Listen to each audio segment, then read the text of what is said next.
Hello and welcome to the Digital Free Thought Radio Hour on WOZO Radio 103.9 LPFM right here in Knoxville, Tennessee. We're recording this on Sunday morning, October 10th, 2021. I'm Larry Rhodes, or Doubter5, and as usual, we have our co-host Wombat on the line with us. Hello, Wombat. Welcome to our 20th episode of all time. Oh no, more like 420th, more like 450. But we're keeping on. Our guests today are George Brown, 2.5. He'll be with us here in a little bit. Dread Pirate Higgs. Hello, Dread. Ahoy there. And John Richards, all the way from England. How are you? Hello, I'm fine, thank you. Recovered. Cool. Yeah, I'm happy you're fine. I'm very happy you're fine. Yeah. Digital Free Thought Radio Hour is a talk radio show about atheism, free thought, rational thought, humanism, and the sciences.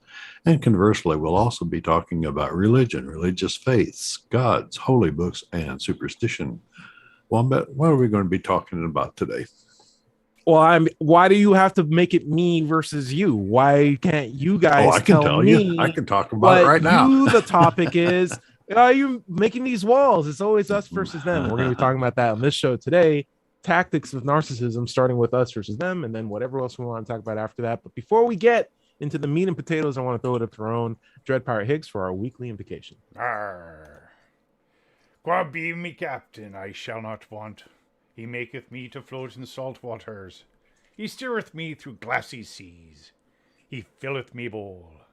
He steereth me through the states of noodliness for goodness sake. Aye, though I sail through the heaving of tempestuous waters, I will fear not sinking, for thou art with me. Thy mast and thy rudder, they comfort me. Thou preparest a feast before me in the presence of me mates. Thou quenchest me thirst with grog. My goblet runneth over. Truly pasta and grog shall abide with me all the days of me life, and I shall dwell in the galley of our quab forever. Amen.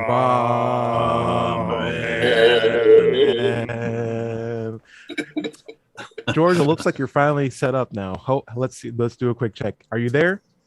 Oh, I think I'm here. Am I there? Yes, you're Okay. absolutely good. Wonderful. It's good to see you. Guys, we're going to be talking. I'm getting some weird internet awards. We're going to be talking about narcissism again today, but specifically about tactics of narcissism. But I would like to check up with everybody and see how you guys been doing. John Richards, you just survived. Like, what was it? Something. It was basically the flu, right? Well, I was telling you about. Right? Coronavirus 2019. Yes. I know. I'm a survivor. It's unfortunately, of course, I was vaccinated way back in the beginning of the year. Good for you. So for me, it was, people who are my age and don't get vaccinated have a 50-50 chance of living. Yeah. But in my case, I was vaccinated, so I suffered a mild sort of cold flu type of thing. It wiped me out, to be honest. Sure. I had to lay down and sleep a lot. And there was a bit of upper respiratory nonsense, but I'm fully recovered. Isn't that fantastic? I'm so happy to hear that. I really am. That plus another win for science, right? Absolutely. Isn't that great? Yes. It's just a wonderful, wonderful thing. It's like, hey, I get to keep my friends around. Isn't that And awesome? yesterday, I had my flu jab. Okay, cool. I got mine. You call it a flu jab? Yeah, Or it's our slang jab. term for vaccination. Okay, Dred's nodding his head. You call them jabs over there in Canada too? Sure. Okay, sure. Jabs and stabs. Can I please get stabbed and jabbed today? Hey, Dred, how have you been? How was your week so far? Well, today we're going to be celebrating our Canadian Thanksgiving. Congratulations. Yes, thank you. And what's probably not known to most Americans is that Canadians started celebrating Thanksgiving well before the American holiday came into existence. I believe it was 1592 when some guy came over from Europe and landed in Nunavut. And so they gave thanks for having arrived safely on the shores of Eastern Canada. Wowee. So that's the Very story cool. behind Thanksgiving. Yeah. I am sometimes appalled with how much American centric my education is. Right? Yeah. I really am. I really am. I have a really long discussion about that yesterday. I'm not going to bring it up again today, so don't worry about it. The guy who listens to this show, but I would have something to say. Yeah, I know, it's crazy. It's crazy, just the things that I'm like, of course it wasn't an American thing. Of course it was somewhere else. And we never hear about that in school. But And the world- I did also want to say, I put my culinary skills to the test. So last night I cooked a ham with a honey mustard glaze, which is just divine. And then I made the stuffing today for the turkey, and then I'll be cooking the turkey after the show. So, silly question: is it the same kind of standards of Thanksgiving in America? If you know the traditions, like the same sort of ornaments, turkey. We just go for the food. We dispense with the ornaments. Got it. It's just turkey, ham, and Brussels sprouts and scalloped Cranberry potatoes sauce and that kind of stuff. Can I come? Absolutely. There's plenty to go around. I'm surprised there's no maple syrup involved. Yeah, I am actually surprised by that. Yeah, And pancakes. Right. No, there's honey, but no maple syrup. Okay. Joe, Larry, we're gonna play a game called "What's on Your Shirt." What's on your shirt? Oh. What's on your shirt? What is on your It's shirt? flowery shirt this time, just The flowers flowery and palm shirt. trees and jungles. You know, mode. it's no longer summer. Are you I just know. gonna? Are you just Yeah, gonna? but the high today is supposed to be 81. Well, that's So I global figured- warming. We know we're ruining the planet. Doesn't mean we got. Yeah, well. There's still fashion clocks that run by the hour. my friend. You mean like September 1st, that clock? Yeah. There we go. And I did switch a little bit before over to flannel, long sleeve flannels and stuff with the cold snaps we've had. But getting back warm again. It's too It warm is. to be wearing that all day. It is. I it love is. Dred's shirt. And Yeah. What it- is on your shirt, Dread? Yeah. Oh, wanted dead or alive, Schrodinger's cat. Dead And it's a black cat alive. too. Notice It's a it's black dead and alive. It reminds It me should of a say meme. dead and alive, yeah. It does. It does. Dead I've, and alive. Oh, dead and alive, yeah. I've seen a brilliant meme on that meme theme, Mhm. which is we've got Saint Schrodinger, the forgotten saint, standing outside the tomb, and the rock is rolled back, closing it. Okay. And he's saying to a couple of visiting women, Mary and somebody, he's saying, and if we keep it shut, Jesus is always both alive and dead. I like. Awesome. Nice. We're gonna throw it up to our own man of the hour, George Brown. We're talking about narcissism today, specifically about the tactics they use. And so, Well, that's why are we talking about this? Yeah, we could. Well, before that, I just wanted to mention what I've been up to. Sure. I have, as you may know, I am interested in the effects of destructive people on my own personal life, and kind of delving into that as a personal quest to try to peel the onion and plow through the cobwebs. And so I was doing a little reading on a few people. Jim Jones of the People's Temple Uh-huh. and Jeffrey Epstein. And honestly, I got so disgusted when reading about Jeffrey Epstein that I almost couldn't keep reading. And anyway, the topic of the hour about him is kompromat. It's a new Russian term that I think we're going to be hearing more and more about in the future. But I will leave that to rest right here. So that's where I've been putting a lot of time. And of So what course, does that's that very term mean? Compromise. Well, it's a form of blackmail, but we're used to thinking about blackmail, the goal of blackmail being money.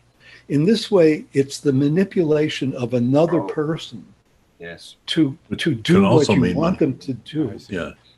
yes. Okay, Coercion. like it's a form of coercion, and I believe that J. Edgar Hoover was actually running the United States in a way by doing that to politicians. And there was a fellow in New York City who ran New York in the background, and his name was Robert Moses, and I believe he did the same thing. Anyway, enough of that. Can I So flag Corey- up? Can I Fine, flag up George's wonderful mixed metaphor? I've never heard it before. Go for Peel the onion and work through the cobweb.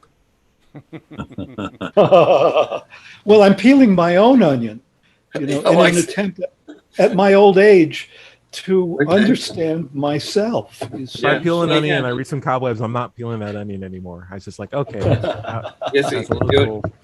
you're trying to work out your baggage, George. But Yes, exactly. George, what I love about the story that you just told us right now is that it sounds like there are a lot of different kinds of tactics narcissists use to coerce people to make them do what they want to do, and it's unfortunately really effective. And I Yeah. think it leads into the Yes. power that we. How about it? It leads into a direct example of how we give narcissists power, Mm. and then Oh, it yes. asks the question of like, why do we do that, and why are these things so Yes. effective? And That's so, a wonderful question, I think. And it's what we're entering this show. And I think Yeah. it's like it was a topic that you brought up from yesterday. It's like, why is this so effective? And can we break these tactics down so we know them when we see them? Yeah. So, may I say, I would Go for like it. to offer just one little overview here for a moment, and say that there is a difference between what we're talking about and official definitions of narcissism. And so, let's say narcissistic personality disorder. And so these definitions, and I think this is very exciting, the work that psychologists are doing ahead of the official diagnoses in a way. So the official diagnoses are conservative. They are what people have observed and validated and codified. So it's a scientific approach, and they're tending to be back a little bit, whereas there's very exciting work being done ahead of the official definitions. So we will be talking about what we've observed kind of from the armchair and not the official definitions. sure. see. We're We have an expression for this, which must be an American expression, I think, because it refers to a movie. We call this sort of mental coercion. We call it gaslighting. It's something new that I've been hearing about. Yeah. Yeah. Well, that's one. Now you said it came from a movie. Which movie did it come Yes. from? Do you know? Gaslight. Oh, there's a movie called Gaslight. Is it just some guy gaslighting another person? It Is that was literally where that thing came from? an old black and white movie where this sort of Svengali figure controls a girl to do his bidding by, not threats, but manipulation. Wow. That sounds like the premise of V for Vendetta as well. Yeah. Yeah. Okay, George, what's up? Well, what it is it is one tactic that they can use, Right. and what it is the convincing somebody else that what they know to be true is false, and replacing the truth with the fantasy. And when you say that, the main thing I hear is when you convince someone that something is not, when you misinform someone, even against their own credit, that sounds like you're taking advantage of someone who doesn't have a good standard of evidence. Right. And the funny thing is we are all perceptible to that because no one has a perfect standard of evidence. It's something that you work towards, right? Which means Yes. therein lies the problem with how we give narcissists power. It's because they exploit a weakness that we all share, and that it's a tricky thing to figure out true things from false things. And when you have a very clever person who knows how to manipulate information in just the way that you want to hear it, they can completely make you do things that are against your own interests. Larry, what's up? Well, it's particularly effective, I would think, against people who are religious and that they already follow a totalitarian worldview, and they're susceptible to taking something at its face value as the quote gospel. I would argue another dictator to a dictator. Yes. Mhm. I would argue if you are already religious, you're already a victim of this, because there's no reason why anyone's born is convinced that any higher power or anything exists. You're convinced of that when you're born, starting And too from a young fact that to you're not think about it convinced. on your own. Exactly. And when all your authority figures, your parents, and your pastor, your teachers all believe this, you Oh, will heck, too. the law enforcement agents, the Uh, politicians, all the way up yeah, to the the people who make president. your license plates. Yeah. Right, Yeah. everybody. And, and I'll When I wrap was in- born, anyway. I'll wrap this up into this too, because when you have an authority figure who believes in a God, it makes it very easy for that person to make enemies of other people, because it's like they don't believe in our God. They're not. They don't have our values like I us have. and them. Us In versus group, them. Us in group, versus out group. Yep. And I feel like in my head, that's the OG path of religion, and how it's been so effective in terms of shaping cultures. It's essentially one guy, because it tends to be a dude, let's be honest, on a hilltop or on a church pew or some sort, being like, Or with we a are the good microphone. people. Yeah, or the microphone. They are the bad people. Let's take their stuff. And everybody agreeing, because they're not us. So of Yeah. course we should take their stuff. That's Like, right.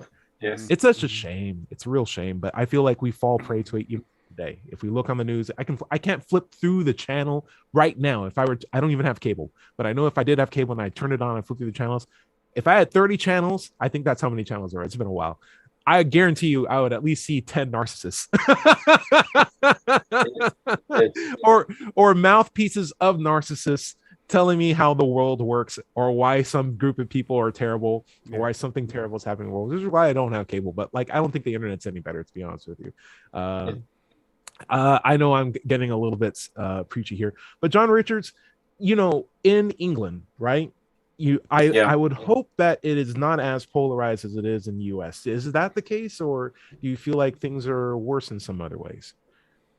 Well, it's not so polarized here. You are in a ludicrously polarized situation right now in the US, I'm afraid. And we're going that way, which is usually the case. What you do, we follow 10 years later. But what I wanted to mention, a couple of things. One is George brought up Jeffrey Epstein. And of course, he's very topical at the moment, because one of our princes, the Queen's second oldest son, is implicated in a case which is being brought against him for, what was the expression? Seducing? No, it wasn't. Raping? No, I'm not sure it was that. An underage woman, and he denies. I'm pretty sure he said he didn't do anything. He looks very trustworthy to me in that interview, right? Well, I He's can't. sweating truth beads all around his face. I think that's upstanding guy. I can't possibly say anything more about that, because I'll be thrown in the tower. But yeah, it's weird how stories like that permeates. But yeah, the other thing I wanted to say is that, where do you stop? There's a line, isn't there, between sort of benevolent manipulation and narcissistic coercion for your own mean purposes. John, I wish you didn't say that. What do you mean by benevolent manipulation? And is there such a thing? Please explain this Venn diagram. Okay, well, I'll give you a personal example so you can pull me apart. Many years ago, when I had sons, they're now fully grown up and flown away, one of them wanted a gun. He wanted a air rifle. You can't get guns in this country, but at the time you could get air rifles. It's very hard to get even them now, but back then some boys had air rifles and they did target shooting. So I said, okay, I'll get you an air rifle, but remember that the only thing you can do with it is point it and pull the trigger, and that's it. That's the end of the fun. So I was trying to persuade him not to want it. And that's manipulation. Without telling him not to want it. Without telling him not to want it, or that. Exactly. And I was trying to persuade him to change his mind about wanting it. But that's benevolent manipulation.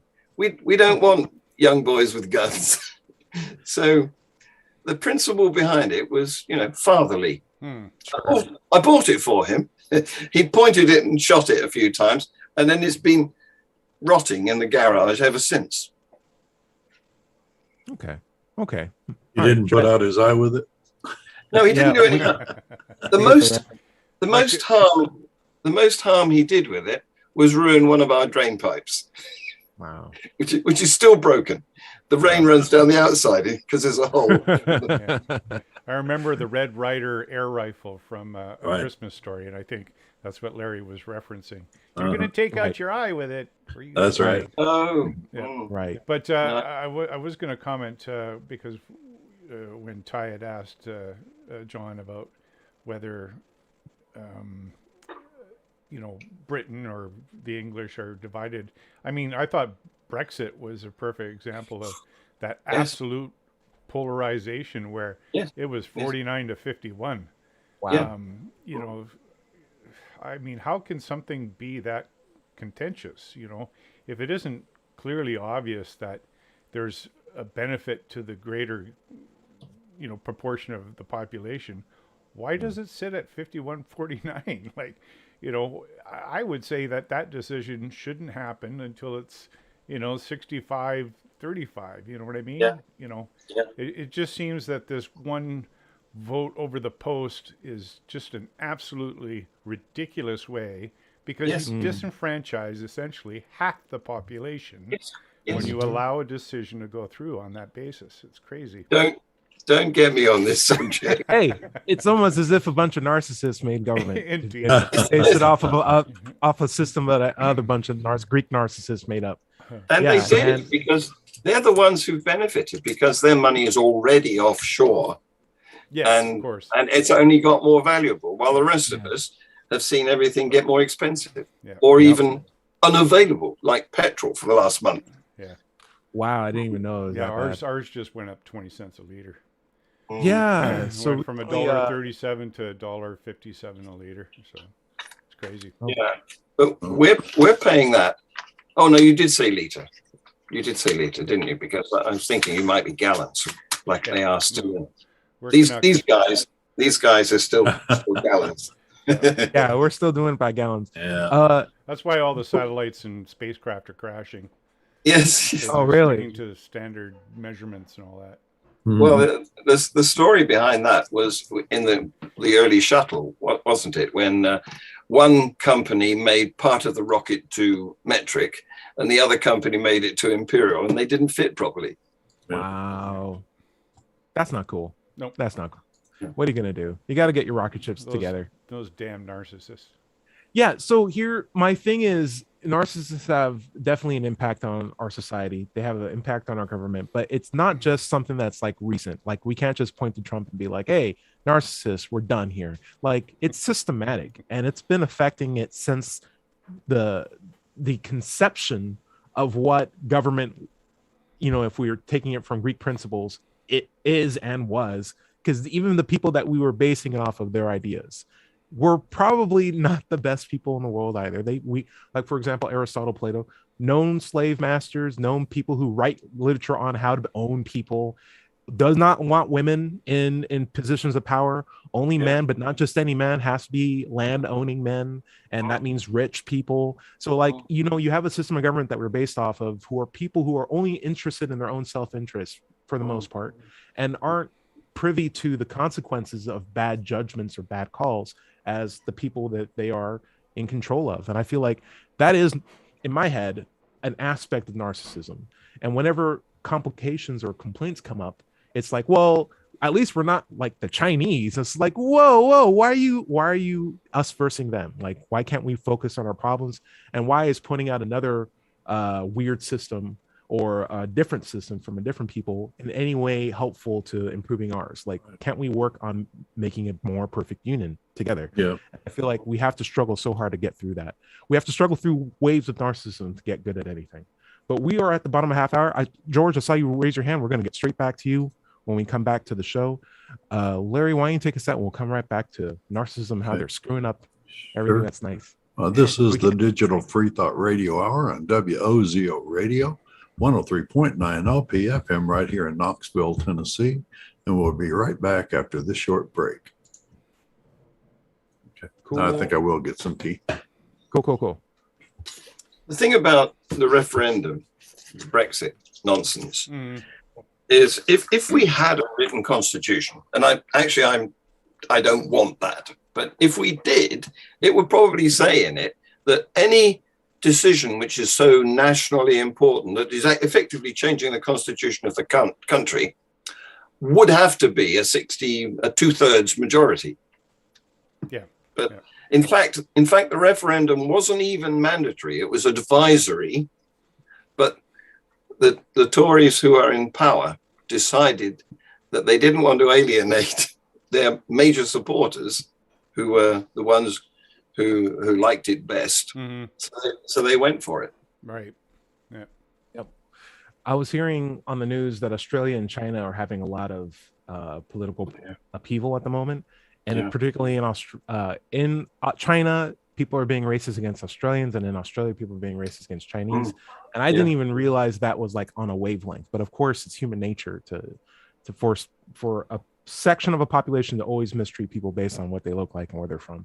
And they had on Al Jazeera an interview with a Chinese political representative who was like, let's see, hey, George, unmute yourself. You can unmute yourself. Okay, please don't perma-mute me, okay? I forgot what I was going to say. Anyway, that was it. You were Are we back in the middle of a thought, Ty. Oh, my bad. Yeah. So basically, they asked the Chinese guy who was like a national representative, like diplomat, like, hey, what do you think about like the racist treatment of Australians? And he was like, and he told us like the black woman who was the interviewer was like, well, Americans are racist, so you guys are racist. And I was just like, the lady was like, how does mentioning another wrong make what you're doing right? Right. Like, well, there's a name for that. There's a name for that technique. It's called whataboutism. Yeah, or wagging the dog. There's putting spin. Or evasion. What about it?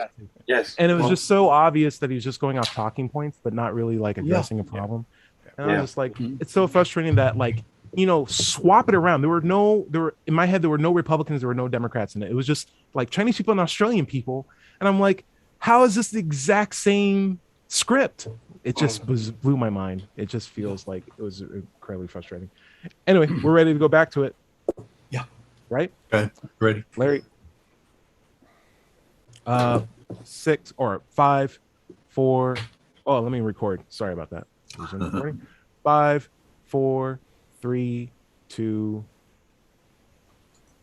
Welcome to the second half of the Digital Free Thought Radio Hour on WOZO Radio 103.9 LPFM here in Knoxville, Tennessee. I'm Doubter 5. Let's talk about the Atheist Society of Knoxville for a second. ASK was founded in 2002. We're in our 19th year. We have over 1,000 members now, and we're back to having weekly in-person meetings down in Knoxville's Old City at the Barley's Tap Room and Pizzeria out on the patio. We also have weekly Zoom meetings for those who don't live in Knoxville or are old like us and don't want to get out into a crowd and take the chance of getting COVID. So check on our website. That's knoxvilleatheist.org, or go to YouTube or Facebook and check on our pages there. By the way, if you don't live in Knoxville, you should still go to Meetup and search for an atheist group in your town. Don't find one? Start one. Well, Bet, where you want to pick up? Hey, we're leaving mid-thought on a question from George. We're talking about narcissism and why narcissists won't let us have nice things. George, what was on your mind? Well, following up on what we were talking about in the last half hour, narcissists are master manipulators. And that's the name of the game. I think, to me, there are various characteristics that they have, but to control. And they have many different techniques of manipulation. And to bring up the unspoken name so far, Donald Trump, the thing that perplexes me, the question that I just have not been able to understand the answer to, is why does anybody want to work for this man? Because they should know that he's going to throw them under the bus. You would think. I mean, as That's- much as we read about that happening all the time, you just have to wonder about people like that. Dread. And they are so. They Dread has are, an idea on this. Dread has an idea Yeah. on this, and this is a Well, good topic. This is a great topic. I was going to ask, because you said narcissists are master manipulators. Are they master manipulators by virtue of being a narcissist, or are they narcissistic by virtue of being master manipulators? Like, No chicken and egg. Is one kind of causal to the other, and which way does it go?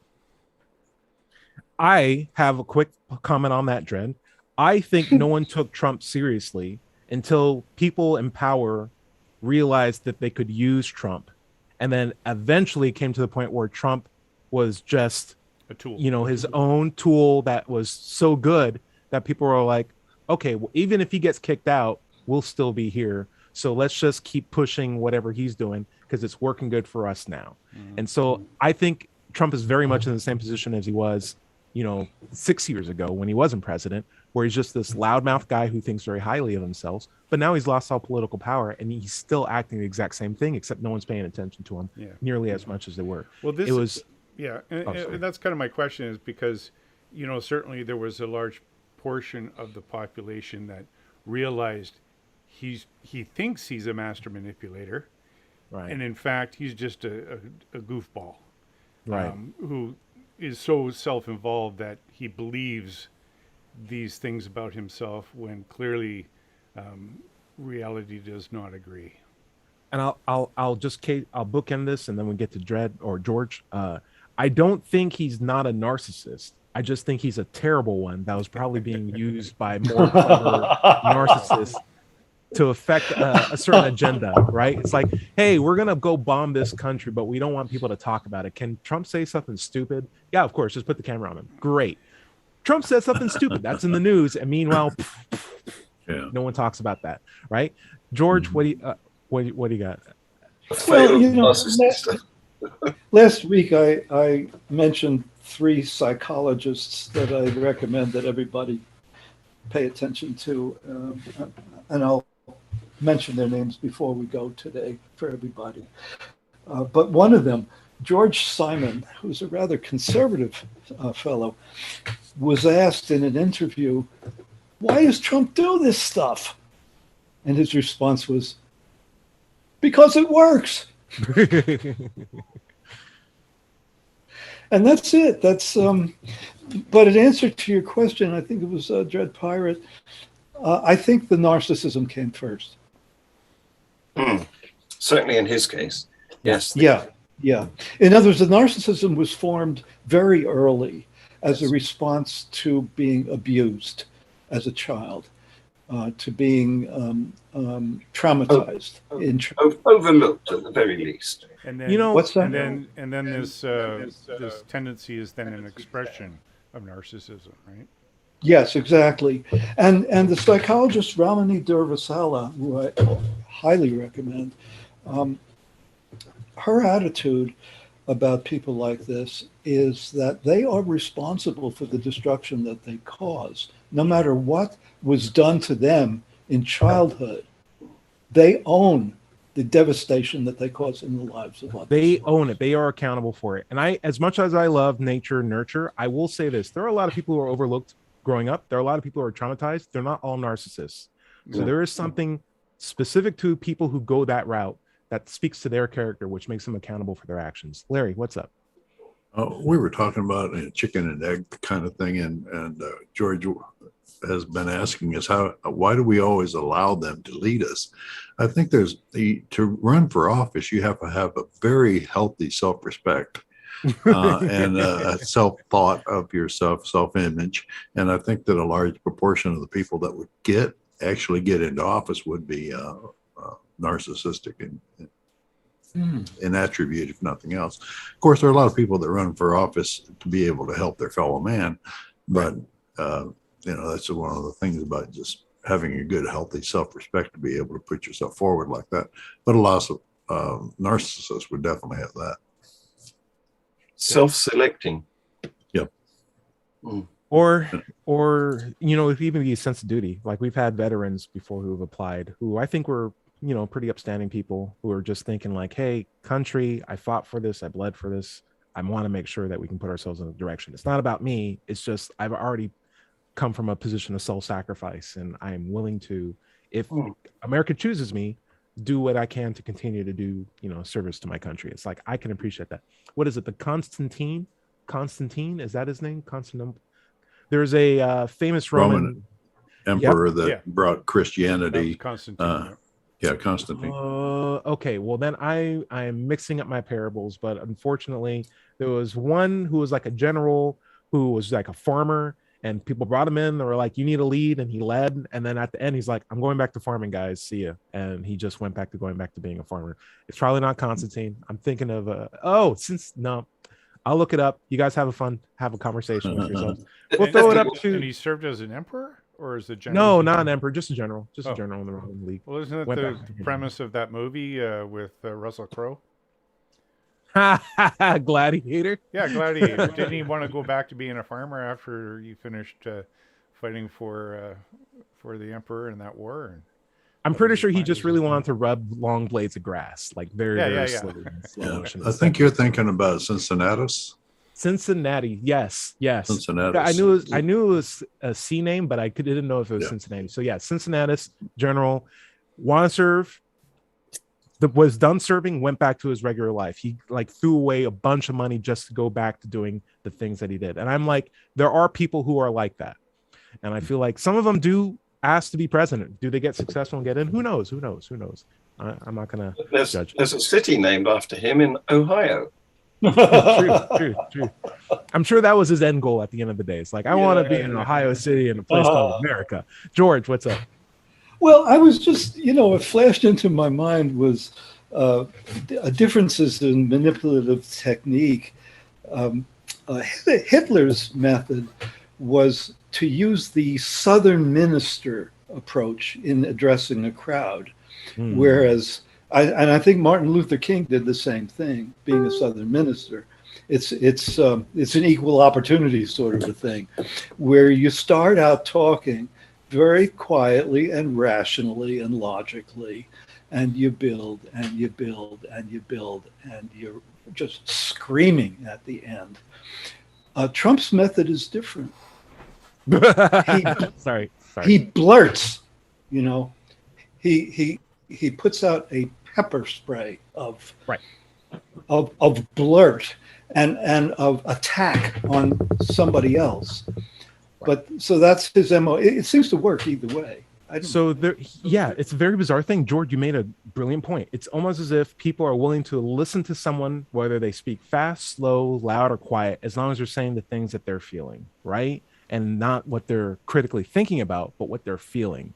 And if that's the case, then it's very easy for anybody who's crazy to amass a very popular fan base if they were just saying things that the fan base wants to hear, regardless of how they're saying it. And I feel like there's See, I think that people like us want to influence other people with logic, because we are assuming that they will meet us on the logical plane, whereas these master manipulators have it really figured out. They're hitting them in the gut, right? And we don't know how to do that. And, there is something with the way how Trump does speak, or the method of how he speaks. It's very similar to a fast-paced car salesman or a used car salesman who's like, hey, this is the best car in the world. It's an incredible car. It's got a little bit of bunches and patches, but, it fell on fire last time. But listen, it's super good now. It's going to be the best car ever. Sure, it explodes every other Wednesday, but this is the car that's going to be reliable. It's going to drive your kids to work. It's like you're saying bad things and you're mixing in with good things, and you're focusing on like huge adjectives that stick. And like the person's more entranced with how you're speaking than with the actual topics of conversation that you're cherry picking from. And unlike, the Southern Baptist approach, where you almost completely circumvent the bad and you just upswell and keep building up. Trump will say things that are absolutely horrendous, but he'll mix them in with, but it's fantastic. It's fantastic. Like, we're all going to get the virus, but you know what? Who cares? We're Americans. We're going to live through it. It's going to be great. It's going to be awesome. It's going to be terrific. Freedom. It'll be freedom. And I'm like, you can't, for the people who are listening critically, it's like there's no substance here, and you're in fact making me more scared, which makes me listen to you more because I see what you're saying as a threat, which makes me want to pay attention to what you're saying, right?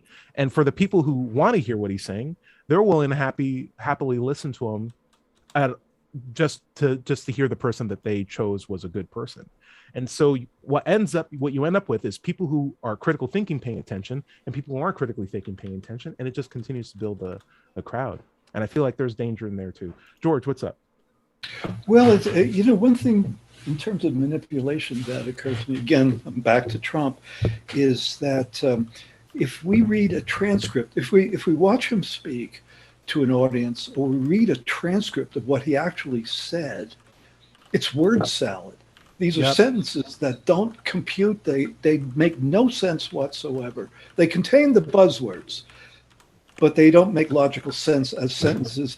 And I remember there was a reporter from a New Zealand paper who was trying to cover Trump from New York, and he was in Washington, and she said that the reporters have to get together and rewrite what he says because they don't make sense otherwise. So they have to put words into his mouth. Okay, this is the part where my point is that he knows how to speak English because every once in a while he does. And I don't think he does. His vocabulary is pretty big, in fact. It's pretty big. My vocabulary is pretty big. It's the pretty big vocabulary. Incredible. It's the best vocabulary ever. Yeah, it's the biggest, prettiest vocabulary that was ever big and pretty. It's the biggest one. But I'm saying use the best words. Yeah, he's literally said that. I feel like there's a little hint of sexism in here too, because we just before Trump, maybe the second to last political roundup we did, we had a lady called Sarah Palin, who in my head was what was that, Dredd? Just a laugh. Oh, it's just a laugh. Palin. Chuckle. We had a Sarah Palin, but here's the thing: if you run Trump speeches over Sarah Palin speeches, Sarah Palin was making full sentences and was not using the same word multiple times in a sentence. They were silly and had punctuation. Yeah, but like I can see Russia from my house. That's a complete full sentence that begins and ends. If Trump was doing it, it'd be like Russia, biggest, most terrific place ever. Great place. Would love to live there. Anyway, seeing from my house, I live in a big house. It's gold made of gold. Love my house. Great. It's like, what are you even saying? Like, what makes sense in that word? Yet I looked at one guy as president and the other one we were laughing at for being vice president. I feel like, as much as we are pointing out narcissists, I still feel like there's a little bit of sexism there too. Anyway, George, what's up? Okay. Statistically, I believe so far, narcissists tend more to be men than women. So why don't we just mention a few women narcissists? And I'm pulling a blank. Maybe Sarah Palin. What? Madonna, maybe? Anybody know anybody? Well, if you go by who takes the most selfies, that's pretty much a lot of them. You're shooting pretty low. You're shooting pretty low. You're basically saying every 14-year-old and lower. Well, going on the story of the original narcissist who looked at himself in a puddle. That's the measure. There's so many narcissists that they put a camera on the front side of the phone as you remember, like that was probably a boardroom meeting. It's like, we need to put 2 cameras on the phone. It's like, no, why would you do that? You just turn your phone. It's like, no, trust me. we have a demographic that would love this idea. It's like a camera facing, you can see your face in the screen on the reflection. It's like, no, trust me about this. It's going to be brilliant. Like, this is a high-tech mirror. Should we patent it? Nah, let's not patent it. Let's let every phone company from here on out just do that idea, because it's so crazy. No one's going to ever want it. It's like, that guy's like in Hawaii right now being like, I had the $1 zillion idea and no one took me seriously. Dang it. Anyway, sorry about that, guys. So narcissists, I feel like you talked about Madonna, who was like a female narcissist. I'm willing to say that they are definitely, as John was alluding to, benevolent forms of manipulation, and then obviously, harmful forms of manipulation, right?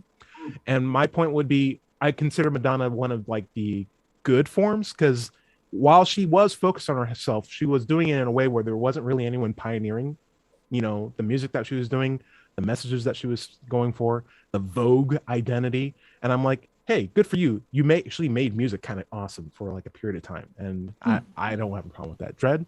Well, I was just going to say something similar to that. Is that on the register of actors and their behaviors on set, you can differentiate between those who are narcissistic and those who are just self-promoting. There's some pretty bad examples, and I'm trying to think of that one guy who was. I mean, you hear stories about how petulant and childish and stomping on the thing and stomping on the ground, and I only want blue, or take all the blue Smarties out of my my bowl, because these terrible demands that some actors and other performers make on their assistants and on other people around the set to sort of place themselves at the center of all attention, whether that's positive or negative. Sure. And then what do you mean by self-promoting? What would be the alternative to that? Well, that's just like Madonna is. I mean, she's got an agent, she's got a promoter, she's got a stylist, she's got, it's about creating an image. Got it. And that person may, go to, cancer treatment centers after the fact without telling anyone. You know what I mean? Right. So, using their position to do good, but without drawing attention to themselves. You know what I mean? Bill Gates Foundation, for instance, is another. Yeah. Case, so there's a lot of, well-known people out there that care about their image, but it's not in a narcissistic way. That's the benevolent sort of aspect to it. And we were talking about this last time we were talking about narcissism, but Alfred Nobel, creator of the Nobel Peace Prize, right. That is literally a guy being like, I need to promote myself. I may have done some bad things, not bad things personally, but people might be using my invention for bad things. Let's see if we can't use it to inspire some good in the world. And we'll make an award that's like, hey, whoever's doing the best things for peace, we'll give you $1 million because I got the money, right? And let's try to make an example that people can follow, like a testament of chains of people. Won't give it to women, we'll give it to men. It'll just be whoever's the most peaceful person, right? It tends to be the case that nowadays it's giant corporations that are applying for peace prizes, which is its own thing. But why would you want $1 million giant company? Like, do you really need it? Like, for real? But anyway, I am happy to see people take the route of promotion in that aspect that you're referring to, than petulant, narcissistic tirades, right? Though I will say this: when Will Smith is on set, he brings his own trailer. Like, he doesn't charge the movie company does. Like, I got my own van, I got my own trailer. I'm bringing my family with me. So it's not like I'm going to like clubs or anything. It's like I'm a family man. Really? I have like a 3-tower trailer that I bring with me. It's like a multi-million-dollar thing, but it's his. It's like, hey, I bought this my own. Like, I already made the investment. Just tell me where the movie is and I'll drive there, or my guy will drive us there, and we will have fun. And when we're done, we'll drive ourselves back to our home. I'm like, wow. I like the idea of like, hey, just invest in being the star that you feel like you are. And instead of having people pull your blue M&Ms out of your bowl, just buy like your own bowl of blueless M&Ms, and you'd be like, I gamed the system. I don't have to display of it. I like the things the narcissists like, but I'll buy it for myself. And I feel like he kind of shortcutted the system there. I think there's something good to say. Larry, final thoughts, and then we can go around. You have any thoughts on narcissism? Oh, just what I was saying about it. It just tends that they would want to go into public office because they think so much of themselves and so little of others. But I mean, there are a lot of people that run for office that don't think that way. Look at all the Democrats. But I'm sure every party would look at the other party and think they're just a bunch of narcissists. Sure. At least some representatives. Hey, George Brown, how do you feel like we handled narcissism in today's show? I think there's a hell of a lot more to it. And, may I read my list of criteria again from last week? Sure. Okay. And then I want to mention three people to pay attention to. Okay. Characteristics. This is narcissistic personality disorder. Grandiosity, need for admiration and recognition, disdain and lack of empathy for other people, sense of personal superiority, establishes abusive power and control over others, fragile ego, intolerance of criticism, and belittles other people. And I added the word seductive. Before you get to your list of people, I was just going to say that sounds exactly like God. Well, Okay. there's something that's not in there because a narcissist doesn't like to take responsibility, do they? Nice. So That's a good one. they always try to pass the can down to somebody Right. else who is to blame. And that reminds me of a certain son who allegedly took on board all of the sins of everybody and died.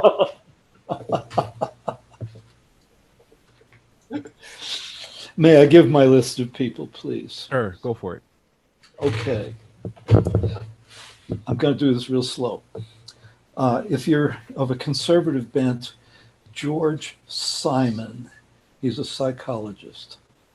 George Simon, Simon. Ramani Durvasala, Durvasala, and she uses the handle Dr. Ramani, Ramani.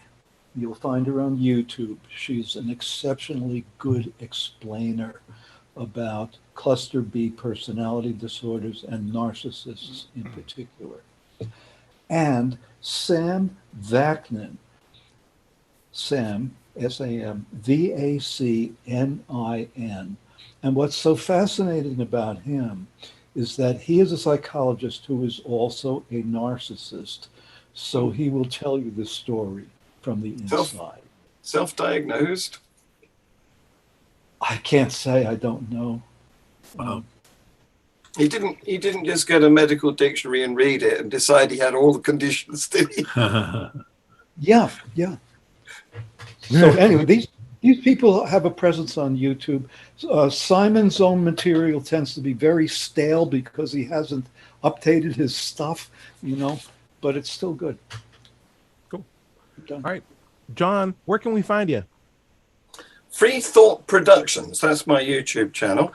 And I've just made another video today that is 1 minute and 10 seconds long. Oh, he's gaming that algorithm. Nice. You got a sneak peek about what that 1 minute vid is? Yeah, it's about atheism, our birthright. Ooh, interesting. Where do we find it, John? Free Thought Productions Right. on YouTube. Also, Global Atheist News. I'm digging that channel. I love it. Yeah. I love it. Thank you for that. That's my weekly review of how religion impacts humanity.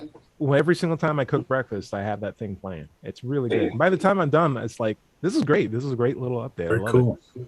Yeah. Thank you.